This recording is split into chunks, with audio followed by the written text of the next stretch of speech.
The Mysterious Old Man. In the year 644, as a young student of the WUDAN style, it was my job to sweep the training area each morning. I started this job at 3:45 a.m. and with vigor would finish with a few minutes to spare before the 6 a.m. training.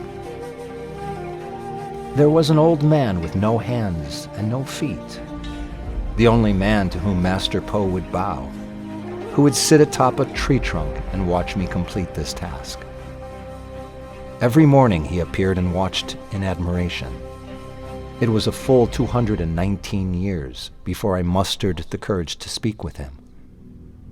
"Why do you watch me sweep?" I asked, puzzled. "Ah, young cobra, what better unison of the hands and the feet than sweeping a floor? If you were in my position, you would savor the task," he replied. I looked at the stumps where his hands and feet once were, then looked up at him. He knew what I wanted to ask, but I was afraid to appear disrespectful. Truly, it was none of my business. Curiosity got the better of me. "What happened to you?" I said, looking towards the ground.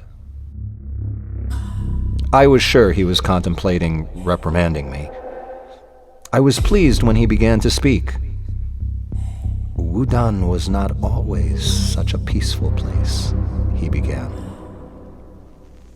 "Warring tribes fought for this mountain's power, and strange creatures lurked in every corner. Before myself and a few brave others, including Master Po, banished them from the mountain. While fighting bandits near the Yushu River, a water snake grabbed my right foot and began to pull me under. Fearing for my life and unable to see the snake through the bloodied water, I removed my right foot with one slice of my sword. The only alternative was to drown." "What about your left foot?" I asked. The next day I was limping and slowing the group down. I asked to be left to die, but Po demanded that I fight. Soon, a daughter of a previously slain bandit had spotted us and fired an arrow from the ridge, which landed squarely in my left foot. Fearing gangrene, I removed my left foot with one slice of my sword. "What happened to your hands?" I asked quickly. "My left hand was snared by a golden dragon in that now empty cave you children enjoy. To avoid being pulled into the darkness and killed, I removed my left hand with one slice of my sword." He paused. My right hand was caught in a bear trap that same afternoon. Fearing death, I removed it with my teeth. I looked at his right hand's stump. It was ragged, not a clean cut like the others. It still looked painful.